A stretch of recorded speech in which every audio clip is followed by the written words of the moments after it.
Hey, good morning, everybody. Thank you for joining ERSA in our session with Tony Wilson. Before I hand over to Tony, I'll just do a little bit of domestics. We've a significant number of people on the call, so it works better for us if you turn your cameras off. Of course, be on mute unless you want to speak. We invite you to, at the end, if you want to ask questions, to raise your hand, or if you want to contribute any points. Equally, put things in the chat. That might feel like the better way of doing it. So, with no further ado, because you want to listen to Tony, not me, I'd like to hand over to Tony Wilson, who's going to talk about unemployment, planned redundancies, and sector readiness. Thank you. Great, thanks, Elizabeth. Can I just check? Can people see my screen? Can you see the presentation? Yes. Yeah. Good, great stuff. So look, I'm going to run through a report that we published last week, which was about the potential scale of future redundancies, and then say what we sort of called for in response to that. I then thought maybe we could have a discussion about that, and then if we're all, if we have time, I thought I could also do a quick just canter through the labour market figures from last week, if that's helpful. I did a presentation for ERSA colleagues for a few months back, so I'm very happy to do the same again. But let's see how we're doing for time, and we're probably all very busy and have other things to do with our days as well. So to kick off, I'm just rewinding a little bit to the summer. In early August, late July, early August, we had a flurry of large-scale redundancy announcements by firms, which raised huge concerns, I think, amongst all of us that we were going to face a jobs crisis in the autumn, and which many of us obviously had been anticipating for some time. Actually, even further back than that, I was contacted by a journalist at the BBC called Ben King, who was asking what we made of the redundancy announcements that were coming through in June, July, and whether there was data available for how to quantitative data about the scale of those job losses. So I said to Ben, the only people who have that information, yeah, okay, great, brilliant, thanks. The only people who have that information are the Insolvency Service, but they do collect it through something called HR1s, which I'll talk about in a minute. And I suggested that one way, I think it might have been Ben's suggestion actually, one way to get that would be by doing an FOI. So the BBC did an FOI to the Insolvency Service, and much to my surprise, possibly less to Ben's, got the figures back. And to the top, this took a month, but it meant in early August, he ran a story, which is the one here: redundancies rise fivefold as pandemic hits jobs, which showed a huge increase in redundancy figures notified to Insolvency Service over the summer compared with the previous year and the previous quarter. At the same time, a CIPD survey found that 1 in 3 UK firms expected to make redundancies, and at the same time ACAS put out a press release saying about the pressure on them, which we're now seeing in employment tribunals, shocking increases in demands in employment tribunals through demand for advice. At the same time, Citizens Advice published their own paper too, showing the same thing. So off the back of that, I thought we would put in our own FOI, asking for the data right back to 2008, because that would mean we could then try to understand whether this increase in notifications is linked to, or could be linked to, an increase in actual redundancies, because just because there's redundancies notified doesn't mean it actually happens. So we followed up Ben's FOI with our own, and this is what we got. So this sort of, I think they call this like a Manhattan chart or something. Well, I mean, it's a bar graph, isn't it? Shows HR1 notifications going right back to 2008. And there's various things that are striking in this, which I'll talk through later. But the most striking is you look at the recession. The redundancy notifications in the 2008-9 recession actually mainly happened in 2009. But you can see that peak back there there was a bigger peak actually, because these are month-to-month figures. So the cumulative peak was then bigger in the early 2010s, which I'll explain later. There's then a very odd increase in early 2018. But what we're seeing now, is a sustained rise, a sustained level of notifications, which far exceeds anything we've seen before, and is about about twice as high as the 2008-9 crisis, and is about 6 times higher than the normal levels.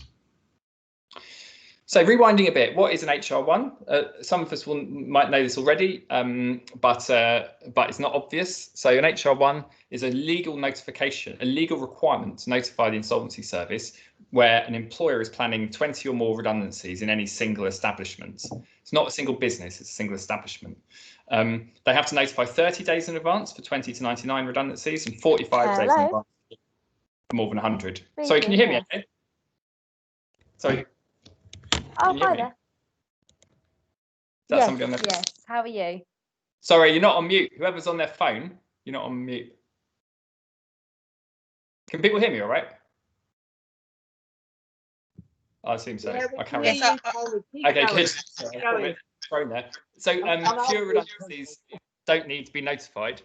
But the point is, HR1 is a legal requirement, but it's also quite rarely enforced. So many employers over-report because you want to stay on the right side of the law. So if you might only need to make 30 redundancies, you might notify Insolvency Service that you're going to make up to 50 just to avoid any risk of legal consequences if you have to make more. But also sometimes employers don't report them at all, particularly where a company goes bust, where there's an insolvency, then they may not be notified. So we then mapped HR1s against the LFS figures, and this is what we found. So the HR1 data here has been converted, that bar chart, we added this up to convert it into rolling quarters, because that's the basis on which actual redundancies are estimated through the labour force survey. So in other words, how many people say they were made redundant in the previous quarter, and then you report that figure every month. So you can't add up month to month, if that makes sense. So in each month, it's looking back 3 months, but it's a rolling sort of quarterly figure. So this is a better way, I think, to look at the HR1 data for a start, because it draws out more clearly the cumulative effect of single month figures, single month increases. It shows here again the big 2008 increase compared with before, the even larger one in 2010, 2011. It shows that those increases in 2018 and 2019 weren't quite as big or sustained as we thought from the earlier figures, and it shows just how huge the increase has been since then. But importantly, it also shows a pretty clear relationship between the yellow and the blue line. So up until about 2015, you see that between 2012 and 2015, you see that the yellow line is pretty consistently above the red line, above the blue line, and then from then onwards, they track, but with quite a bit more noise in the data. So this is enough to give us quite a significant cause for concern that the HR1 figures will lead to large increases in actual redundancies. And this shows, so I mislabeled this, the title here. I said 2012, I meant 2015. I did this a bit quickly this morning, trying to get the kids out the door. So before 2015, the relationship was on average about 1.8. So for every LFS notified redundant, LFS estimated redundancy, the labour force survey is a survey-based measure. There were 1.8 HR1 notifications. After that point, it falls to 1.2, but as you can see, it's pretty erratic. So there's two possible reasons why you might have seen this shift, this change in the relationship. One could be economic. So it could be that there were loads of smaller exercises, smaller redundancies in the recession, which weren't captured in HR1s, and that led to the HR1 figures being relatively higher. And then there's fewer smaller ones in the post-2015 period. Or the alternative is it could be regulatory. It could be that it could be that people complied more with the law in the later period. And actually, there's quite a lot of evidence for that. So in 2015, again, sorry, I meant to write 2015 here. The government, just before the end of the coalition, the Lib Dem ministers running Bays took steps to remind employers and insolvency practitioners of the need to report HR1s. They ran a major consultation and various roundtables. And they also carried out 2 high-profile prosecutions of employers who hadn't filled in HR1s, including everyone's favourite sports firm, Sports Direct. And as a consequence, I think it's quite likely that explains the increased compliance, particularly, once insolvency practitioners realise, once the various guidance and professional bodies get updated to say you must do this, then it's much more likely to happen. So a quick attempt, going back to that graph I showed a minute ago, to try to explain what some of this noise in the data might be telling us. Also what some of these peaks in the data might be telling us. So we've got the Great Recession, clearly, is this very large number of redundancies reported through the labour force survey. This second peak in the HR1 figures is almost certainly public sector job losses, because these were predominantly larger scale exercises, would have been covered through HR1s. And it literally happens a couple of months after the very large cuts to public sector spending announced in the 2010 spending review. So that's the impact of austerity in effect. And interestingly, you see the yellow line then rises about 6 months later.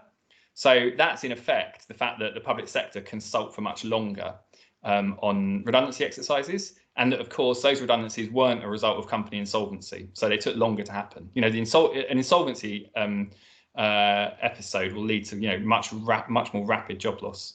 So that explains really all of that period. Then I think you've got this increased awareness and enforcement in 2015. Probably the 2015 spending review driving a second spike. So the 2015 spending review was less severe in its cuts to public sector budgets, but it did lead to quite significant, really significant real terms cut in local government expenditure. And I think this is what we've seen here, is the local government effect. Again, a slightly delayed reaction in the yellow line after that, I think. It's possible then that big spike in 2018 might have been Carillion. So Carillion collapsed, it put 40,000 jobs at risk and many more jobs in supply chains at risk. But then in practice, all of those contracts were then re-let. So, or pretty much all of them were re-let. So, you know, people 2P'd over to new employers, and there's no impact on redundancies.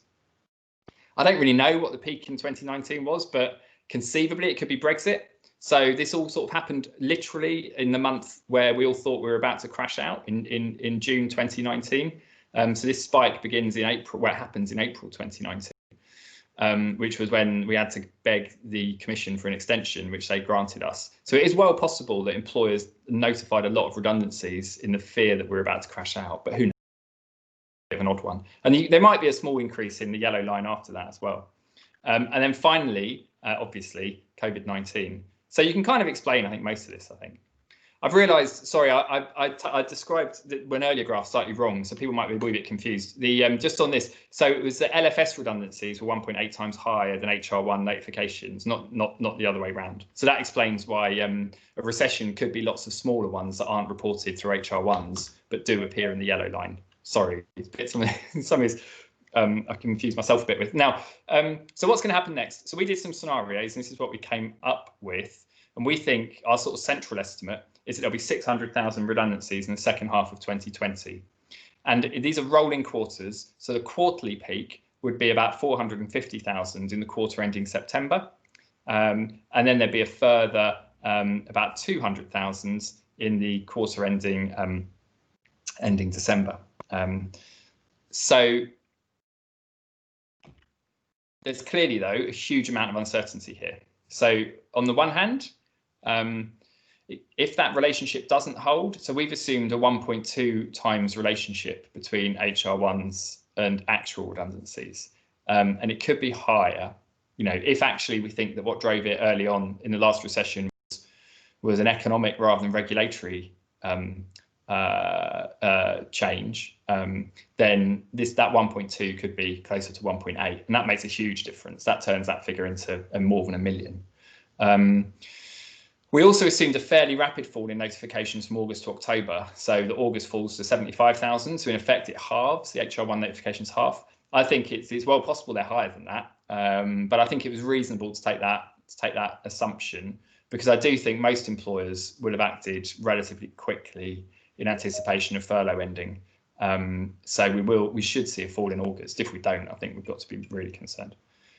We also assumed a lag of 2 months between notification and redundancies happening, and I think it's well possible it'd be somewhat delayed from that. So the government has done so much to prevent firms from failing, from completely collapsing, that we may not see large-scale rapid redundancies that you do through insolvency. And also the job retention scheme is protecting jobs, many jobs, until the end of October, and so there's no incentive for employers to lay people off straight away, or there's only a very small one. So it could well be that peak is higher and later, but that the cumulative figure is still the same. Also, though, I assume that there's that kind of the wind up of the JRS is pretty much priced in to the notifications already done so far. So in other words, the employers haven't been sitting waiting for government to extend, because I think it's been pretty clear for a while that the government, and well, until this week really, had no intention of extending it. If actually that we did see a second wave, well, we didn't get anything in the press, but last week was the 45-day was 45 days from the end of furlough period. If we'd seen a massive spike in redundancy notifications last week, then we'd have cause to think that these figures might be a lot higher. As I say, there wasn't much in the press about that.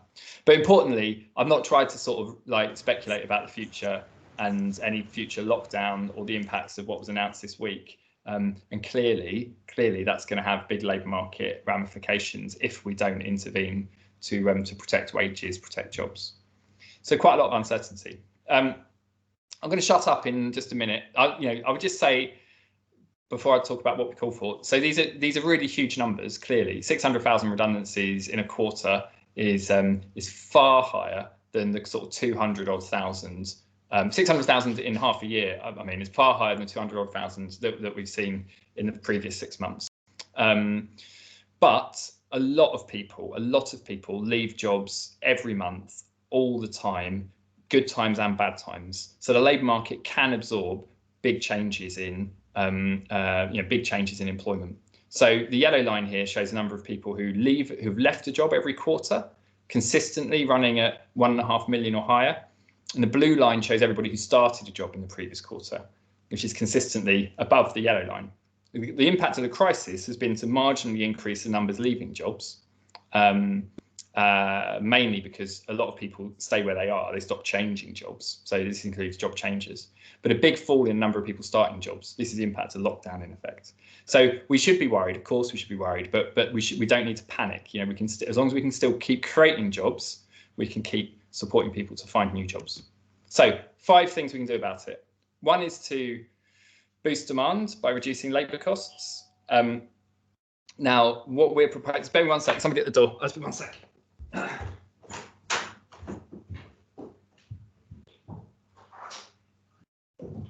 That's all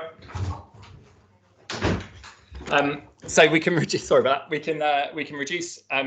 So I think, like, cutting the costs of labour, the costs of hiring people during a massive recession is always a good thing to do, because it makes it more attractive to employ people. And this is and all the evidence shows this is particularly beneficial for new hiring, for firms who are making choices about how many people they employ and about whether they employ people or invest in capital, for example.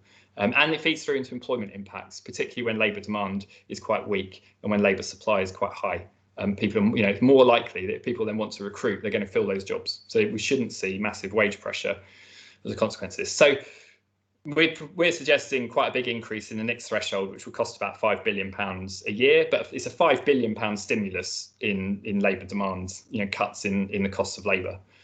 Secondly, that should also help to reduce redundancies in theory, because it reduces employers' national insurance bills straight away. So it means, I don't think employers want to lay people off for the most part. The employers who are making large-scale redundancies, for the most part, are doing it because they're restructuring.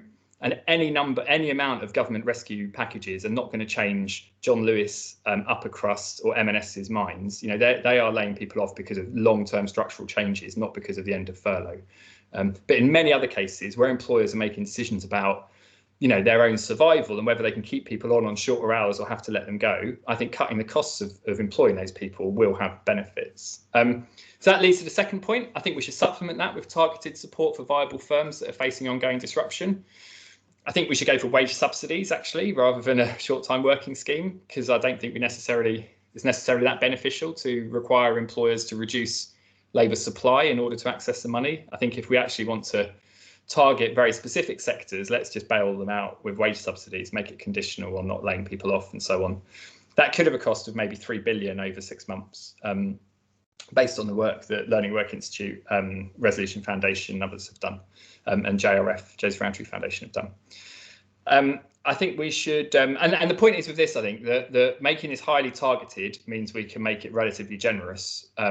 And so I would favour something that's tightly targeted rather than job retention scheme extension. I think something that's less well targeted is likely to be of too low a value to make much of a difference for the most at-risk firms, and will probably be more than we need for firms that don't need it, frankly. Thirdly, I think we really need to accelerate and improve the redundancy support that is available locally. I think that means clearly continuing to expand the Job Centre Plus offer through the rapid response service. But I think we need to have local recovery boards and local economic partnerships much more in the lead on coordinating responses, on helping to bring together and hold the ring between economic development, skills support, welfare rights, welfare advice services, redundancy rights, and employment support. Make much more use of recruitment services and employment services in doing that, and have a really consistent and guaranteed and national offer, which we can then deliver in partnership locally. We really need to boost enforcement of employment rights. We'll have a paper out on this relatively soon, but the work that Citizens Advice have done in particular, looking at this and some of the increased risks of disabled people and those with health conditions, is hugely concerning, I think. And so I do think we need to do much more to ensure that people are getting access to the help that they need and having their rights enforced at work. And a lot of this is about labour market enforcement. It's about intervening earlier than the tribunal point. It's about having more staff working in enforcement agencies and accelerating our plans to create a single enforcement body. And then finally, I think we need to publish this HR1 data every month rather than rely on FOI requests. We need to do that at a local level, so local partners have it and can act on it. And I think we need to then use it as a basis for local planning and support. So I shall stop there. Thank you. How are we doing? Any questions in the chat? Got a comment in the chat about something from the Financial Times 6 hours ago about new plans to subsidise wages. Is everybody else getting feedback when I speak? No. Very weird. Okay, people want to raise their hands?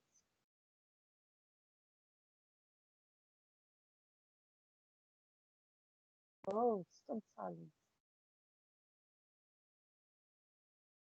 For me personally, Tony, this is really great information to the whole thing about sector readiness and being able to respond rapidly. I think the sector really needs this sort of information, so it's incredibly valuable. I can now see people raising their hands. I have Gemma Hope and then Joe Ingold. So shall we go with Gemma first? You want to unmute, Gemma? Hi, Elizabeth. Hi, Tony. Hi, Gemma. I just wanted to ask Tony, I'm glad you mentioned at the end there about disabled people, because the Citizens Advice report is really worrying, and certainly at Leonard Cheshire, what we're from our employment advisors, what we're seeing is people not returning from furlough because they don't feel their employers are COVID safe and are opting to leave their jobs. So they're not even going to be picked up in redundancy figures, as well as people being made redundant.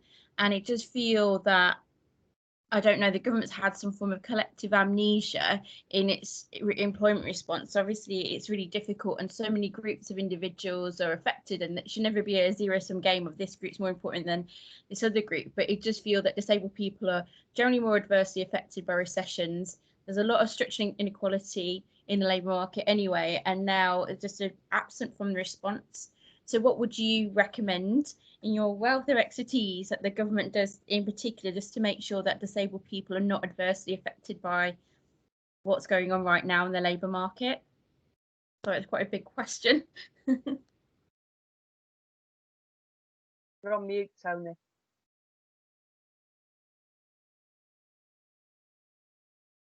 Tony, you're on mute. How rude. There we go. I think I'm unmuted now. I'm muted myself. I think it's a huge issue, and I think it's more than just redundancies. Clearly, as you sort of highlighted. So we're doing some work with the Standard Life Foundation, funded by Standard Life Foundation, and have been interviewing people in low-paid sectors who have been affected by the crisis. And one of the things that I think has been really striking in that, I think we'll have it published next week or two, has been some of the differences in sectors, and it really is sectoral. In retail, for example, employers for the most part have tended to do, have tried to do the right thing in ensuring social distancing, COVID security, and where people are uncomfortable being in front office, on shop floor, found roles, where they can distance and be away from people. And Retail is a fairly unionised industry. It's mainly large. It's often large employers, not always, obviously. It's often large employers. And I think some of that might have gone off the board a little bit, but that was certainly the case in the last few months. Hospitality, on the other hand, and social care, most concerningly, social care was even worse, actually. We found loads of really shocking stories about people without access to PPE, expected to work when they're feeling unwell, not being able to socially distance, the sort of social pressure in the workplace not to wear masks and various other things. So, I think this is real, where you happen to work is having a massive effect. And it comes back to the enforcement point. It's having a massive effect on whether you can be safe at work, I think. And we're so reliant on our employers, and there's so little, that power imbalance in particular between sort of workers and employers, or between unions and employers is so significant. I think this is causing real concerns. And I think for people with health conditions in particular, we're going to see this feeding through into recruitment as well. I was concerned that a lot of people with health conditions or disabled people may have been put on furlough by their employers simply because they didn't want the hassle of having to find a way to support them to work safely. And certainly there was quite a lot of anecdotal evidence of that. But I'm even more concerned now that in recruitment, employers will be increasingly biased against older workers, people with health conditions and disabled people. What do we do about it? I think we just have to have in mind that anything we do as a general labour market response to tackle long-term unemployment, we need to do even more for disabled people and those with health conditions. And like Kickstart is a good example. Kickstart is great, but that means we need to put more money into supported internships, for example, to make sure that we don't end up disadvantaging a group that are already disadvantaged in the labour market. I think there's much more we can do, though. The Working Health Unit, or whatever it's called now, I think are quite seized of this as well, that we need a kind of a package. The strategy that we're coming out this year needs to really ramp up the support that's available. We need much more specialist support, expansion of models like IPS, but other more small caseload specialist advisor models. But we have to find the money and make the case to do that. I'm sort of aware that we as an institute haven't done as much as we should have done on this particular issue. But I'm hoping we'll have more to say on it in the not too distant future. Again, we've got some work hopefully in the pipeline on that, particularly looking at physical impairments, which hopefully will be out later in the year. Okay, great, Tony. Joe Ingold. Emma, have you got anything else you want to ask, or shall we move over to Joe? Over to Joe. Thank you. Can you hear me okay? Yeah. Great. Okay, I successfully unmuted myself today. Nice to see you, Tony, and thanks for a really helpful analysis there. What I wanted to ask actually follows on from what you've just been saying, which is about the role of trade unions, because that was something going through my mind quite strongly as you were talking in terms of restructuring, and also whether we advocate for wage subsidies, which again, I'd argue trade unions have an important role there. But also whether we are looking to advocate for, not advocate for downsizing, but rather than making people redundant, looking for other ways of keeping people on. So clearly the rates of unionisation in the UK are in aggregate pretty low, but as you've already said, excuse me, some sectors are more highly represented than others. So I just wonder whether you could make any further comments specifically about the role of trade unions in all of this. And it's something that Elizabeth and I have talked about, that I would love to see the ERSA and the employability sector more broadly working with trade unions, because I think it would be, there's so many issues that we're kind of on the same page with them about. So I think closer working on that would be really desirable. But yeah, just wanted to hear your thoughts, Tony, and what work LWI are doing on that as well. Not at LWI anymore, Joe. Sorry, Tony, I clearly haven't had enough coffee this morning. Whoops. That's okay. Well, both. That's anyone. It still has a place in my heart. So look, I think that's I think that's absolutely absolutely right. I think there are some practice. There's some straightforward regulatory things that I think we need to do. I think there's stuff around, for example, compensating staff when they have their shifts cancelled.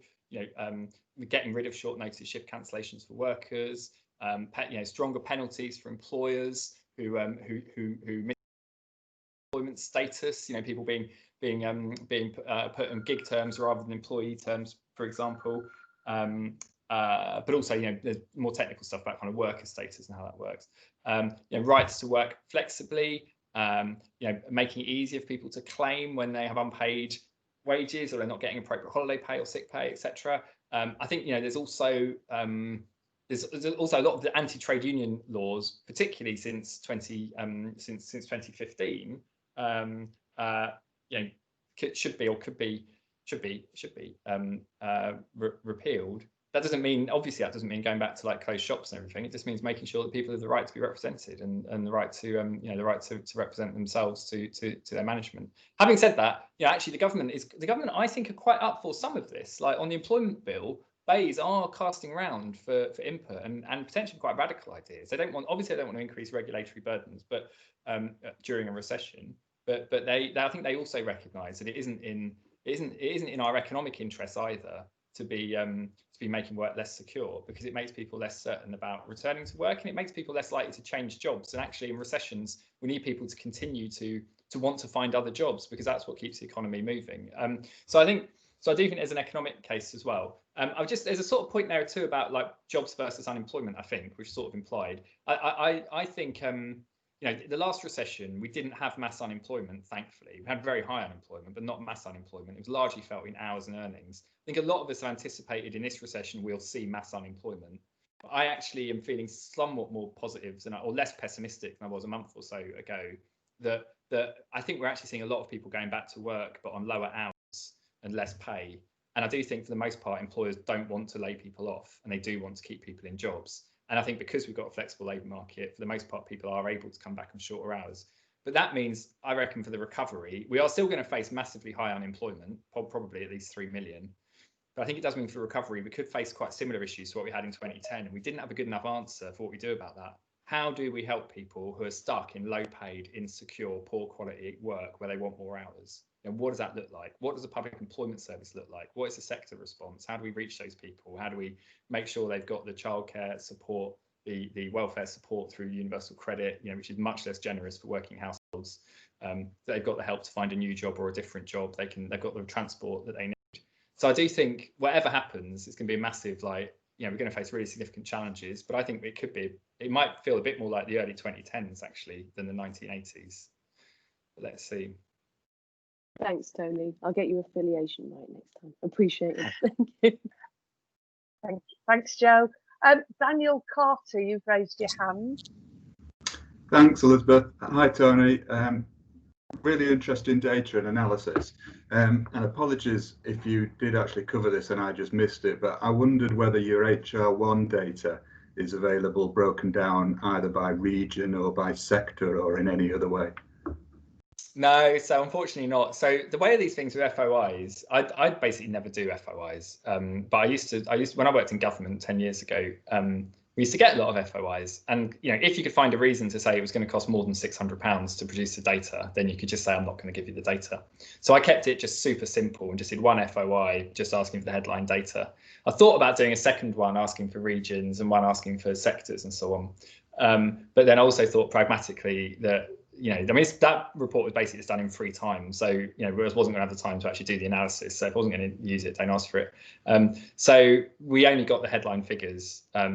Having said that, Resolution Foundation, well, can I say this? I had a discussion with them the other week, and I think they've put in a ton of FOI, or at least a couple of FOIs. And they would have the time to do that sort of analysis. So hopefully in a month, when they get back to them, we'll get some more detailed data. But I hope actually the Insolvency Service will just start publishing this stuff. Because why keep, you know, why hold on to it? Why not actually share it with people who can do something with it? Sure, it'd be useful for the whole sector, wouldn't it? Yeah. Yeah, we've got to be careful because we need to recognise that like the government estimated that only 1 in 6 notified redundancies translated into actual redundancies back in 2012. They did a bit of analysis and that was their conclusion, that most didn't happen. But I'm not sure that's quite right now because the consultation period was then shortened from 90 days to 30 days. But I think, so we do have to take it all with a pinch of salt. But I just think, you know, more and better data is always useful. Yeah. Thanks, Tony. We've got some questions in the chat, Tony. Do you want me to? No, I'll Oh, find them. all right, and we've also Jeanette has also raised her hand just now. I don't know how you want to play it. Look in the chat and then bring in Jeanette. No, Jeanette, go for it, and then I'll do all of them together. Okay, I've just got a very quick question. I mean, we're talking about Kickstart, and I work for a housing association as an employment training officer, and I'm finding that the people that we were supporting, I think I'm talking about two issues now, people we were supporting before COVID, now it seems that they might be sort of put down the list of people getting jobs. I wonder, do you think Kickstart for older people would be a good idea? It's a great question. So I think on Kickstart first, I like others welcomed Kickstart, but did raise concerns, and I've been sort of fairly vocal about those, more so on Twitter than in like blogs or reports or anything, I suppose, and in talking to officials as well. But I've got like three big concerns. One is that the requirements around additionality might not be strong enough. That's a judgment we've got to make. It partly depends on how weak we think the economy is going to be. We might care less about additionality if we're in a massive depression. I'm not convinced that we are, actually, but I think we should care about it, because if we don't, we could end up just displacing quite a lot of real jobs with temporary subsidised jobs, and that's not really the intention. My second concern about it is I'm really concerned that the jobs might not be of the right quality for young people who are disadvantaged in the labour market, and I think there's a risk that some of the jobs are non-jobs, that is basically the equivalent of like working from home catalogue sales in the 80s, and it'll be people basically being paid to sit on social media, like promoting celebrities or doing online sales, for jobs that don't really exist, and it'll be crap work that people shouldn't be doing, and it'll be unrewarding and will leave people worse off in the long run. But equally, a lot of the jobs, I've seen jobs being advertised already that are like graduate jobs and saying you need to have a degree in finance, you need to have previous experience, blah, blah, blah. So there's a bit of a sort of Goldilocks test, that the job needs to be right for somebody who has been out of work potentially for a while, and who's going to need help, who's going to need help to be supported in work, who probably won't be able to do a job on the open market. So I think that's a real problem, that the government is still not publishing any kind of guidance on what sort of jobs it wants to be created. It's basically just saying, tell us what jobs you want to create. And it's a recipe for disaster in my view, because we will end up with inappropriate jobs. We'll have young people leaving them. They'll blame the employer will blame the young person, and everybody will blame Kickstart. And I think it will just, there's a real risk this could go quite badly wrong if we don't get that bit of it right. But my third concern is around how well it's targeted at disadvantaged groups. And at the moment, the guidance, the work coach guidance, which hasn't been published yet, is at least the version I saw was quite, well, I can't really say. I think there are some concerns that there's a risk that people who are shorter term unemployed might be accessing the jobs, and it's people who might be able to get jobs, who would be able to get jobs in the open market, and jobs are still being created in the open market. And the trouble is, if you refer people who could get jobs in the open market into temporary part-time jobs, that in the long run they're actually worse off. Those individuals are worse off, not just not much better off, but actively worse off, because they go into a job that pays them less and has fewer prospects. And actually the employers who are creating real jobs, permanent jobs, are worse off too, because they can't find the right people for those jobs. So I think we just got to get, Kickstart. I think we've got a bit of a ways to go before it's quite right. But I think there's so much potential in it, and anyone who's thinking about getting involved, I just urge you to get involved, but to really think about how you can make sure those jobs are like appropriate, supportive, suitable, and will lead to permanent employment at the end of it. Should it be available for people who are older too? Future Jobs Fund was. And I was involved in that, and we deliberately said it was available to people of any age in 50 areas with the highest worklessness, and about a third of the jobs in the end, well, possibly a bit less actually, maybe it was more like a quarter of the jobs in the end went to people who are over 25. So I'm certainly not averse to us using transitional jobs or intermediate labour markets to support older people, and there's some good evidence of doing that. All the same concerns, though, I think still apply, which are, how do you make sure it's well targeted? How do you make sure, it's additional jobs? How do you make sure it's the right quality and everything? And my particular concern is that ultimately Future Jobs Fund did all right, but it didn't pay for itself. You know, it on a straight cost benefit analysis, it did not stack up. And these programs are somewhat less likely to stack up if they're opened up as general measures. And so I think my first priority would be to do everything else. We've announced a ton of stuff primarily for young people. Let's get the basics right first for older people around, you know, really supportive low caseload specialist one-to-one advisory support, you know, a really good quality employment program. Let's look at how we can introduce hiring incentives or hiring subsidies. Let's look at how we can help to have specialist focused skills and training support for particular disadvantaged groups, the wraparound support people need. And then it might be a case for an intermediate labour market as well. I'm not totally sold that opening up Kickstart will be the answer to that. And I think actually it could be damaging for the primary purpose of reducing long-term youth unemployment. So yeah, I'm not totally. I think there's other things we could be doing. On Anne's point about older workers leaving the labour market and taking early retirement, I think there's a really significant risk of that, and we're seeing that in the employment data already, with falls, particularly in over 65s in employment. You know, employment of over 50s has risen non-stop since the 1980s.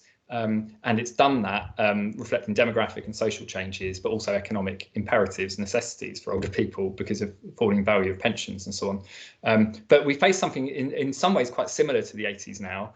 You know, in the 80s, government actively pensioned people off through massive incentive schemes to get people out of nationalised industries and into retirement. And many of those nationalised industries are still paying the bills for that. We actually face something potentially quite similar here, which is a sort of everyone being complicit in the early retirement of older workers because we can't create safe working places for them. And I think that's a huge concern in the short term. Post-virus, hopefully we'll resume our trajectory. But in the short term, I do think we definitely need some targeted, focused, more specialist support for people aged over 50. Even if that isn't necessary to get into work, that could be, for example, to keep people active through volunteering, to keep improving people's skills and to keep people motivated and engaged. So the sort of work that all of you do, I think, really well already. We should really be sort of thinking about and focusing on. On the incentives point, financial incentives top down or local government. So actually, I think there's potentially a really good model we could build on, which is the grant schemes that local authorities were running during the depths of the crisis, because I think because that process actually worked pretty well and it wasn't too cumbersome, and we got fairly sort of good and quick decisions. So I do think there's potentially quite a strong case for having local government playing, either playing an administrative role in running a system, or even more of a kind of decision-making role in its design and its implementation. Now, I think part of the benefit of doing it that way would be that we could then actually say to employers that this isn't a free-for-all like job retention scheme. This isn't a simple entitlement that we're going to stump up £5 billion a month to fund. That this is something where you need to demonstrate, it'll be light touch, but you need to demonstrate the disruption to your business. You need to demonstrate that you have to make job losses. You need to show us that you're viable. And if you can do those three things, then you'll get the money. I know that probably sounds incredibly bureaucratic for the depths of a crisis, but actually getting something like that right would be hugely beneficial in the long run, because it means it's the sort of thing we can just use as part of our sort of institutional setup, if you like. So I do think that's one option we could explore. It then means you can actually pay more as well, because you can target it a bit better.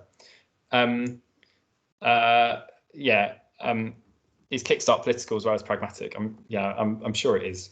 Certainly, I'm sure Rishi Sunak is thought very carefully before he put on that hoodie. Okay, any more questions? Sorry, I'm really waffling on, but I hope that's all helpful. I'm using up my time. Patrick, I saw you were here, Patrick. I'd love to hear what you're thinking. I had a couple of questions, Tony. The first is, a besetting problem in our whole world is creaming and parking. The temptation to help the best and put to one side the hardest to help.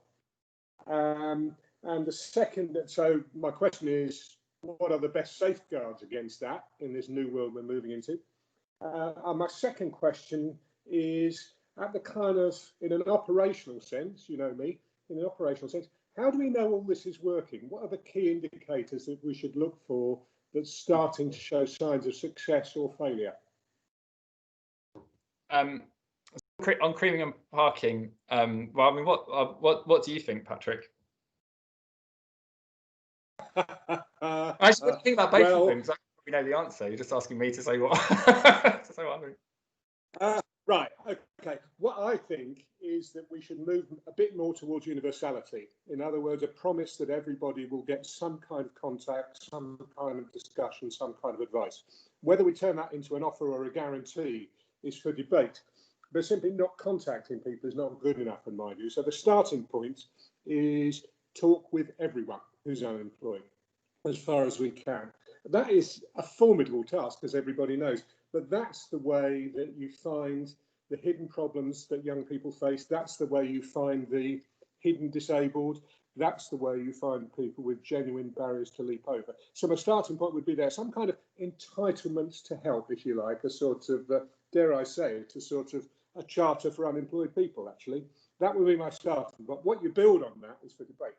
So how about that to get you started? Yeah, no, I think that's right. It's that sort of, yeah, citizens charter, as Bill Wells would have put it too. And I think, yeah. So I think I very much agree with that. I think in thinking specifically about then sort of eligibility for entry into programs like Kickstart and special support and so on, I think we've gone too far down the road of advisor discretion. I think there's now become a kind of a belief that the advisor always knows best, and that they'll make sort of rational decisions. And I think they do make rational decisions. I think they need to be better informed by data and by rules.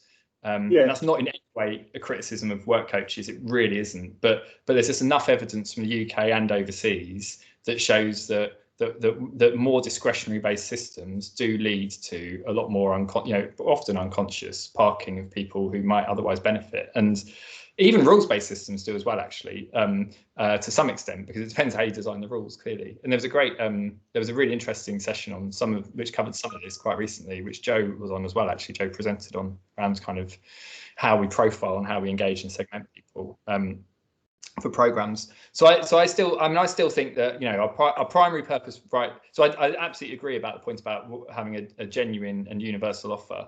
I'd also like to see a guarantee. I mean, I do sort of think we should talk about language guarantees, particularly in regards to young people. You'll be guaranteed that you will get the help that you need, and that you'll be guaranteed that you won't reach long-term unemployment without a meaningful offer of a job or training. And that again will sort of focus the mind and focus effort. And I think you could have similar guarantees at all ages if they were framed the right way. So yeah, but I still think our primary. Right now, massive crisis. It must be about avoiding long-term worklessness, long-term unemployment, and I think that means we have to focus on durations as well. And the thing I'm most concerned about is, where is that equivalent of the no fifth option in the new deals that says that you simply cannot, you will not get to long-term unemployment without us having done something to help you.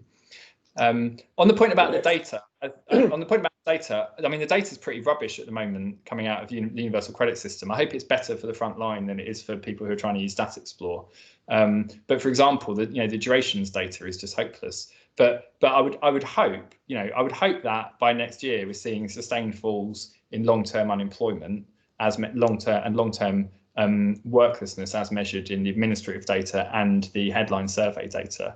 And I would hope too we're seeing sustained progressions into employment from the programs that we're setting up, and that those are rising. I think part of this is about monitoring, but the other part is about evaluation. And as usual, we set these programs up in a way that's going to be really hard to evaluate. And I think again, that's a discussion that we'll be having, and others probably will as well, with the department, about how we can just make sure we can actually properly assess the impact of what we're doing and learn from it in real time.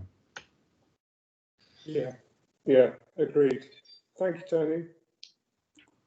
Thanks, Patrick. Okay, a few minutes left. Anybody else? On the creaming point, Adrian, would we expect more middle-class, well-educated people signing up so as to qualify for Kickstart? I am certain that will happen, because unless, and it'll probably happen anyway, but unless they set clear criteria about duration of claim before you can access it. And the reason it will happen is because I think you'll have employers creating jobs, and then sort of word of mouth being that, you know, they want particular people for their jobs and encouraging those people to sign up. And there's a positive side to that, which is a lot of young people don't claim who should claim, and who over the years have been hassled off unemployment benefits by the state. And I think and actually Kickstart will give quite a strong push, I hope, towards getting more people to claim the benefits they're entitled to. But I do think there is quite a significant risk that we'll see that we'll see people essentially signing on in order to access specific jobs. But, you know, if they're entitled to the benefit, if they're entitled to the financial support, they should be claiming it. So, you know, I don't think that's necessarily a negative. The negative is if they end up, you know, displacing other workers.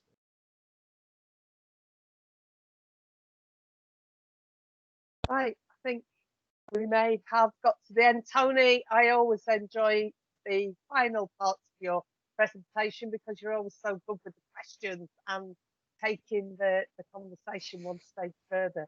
So thank you for that. Thanks for everybody else who's contributed. Probably worth me saying, given that we have the older workers conversation, that ERSA has an event on Monday on specialist advisors for the older workforce. 10:30 on Monday the 28th. There are links to book for that in ERSA mail-outs and on the website. So I think that just brings me to the point where I thank Tony again, and we can all be fired up now to get on with the rest of our working day. So thank you very much. Thanks for having me. Thanks so much. I really enjoyed that. Thanks, everyone. Thank Bye you. now.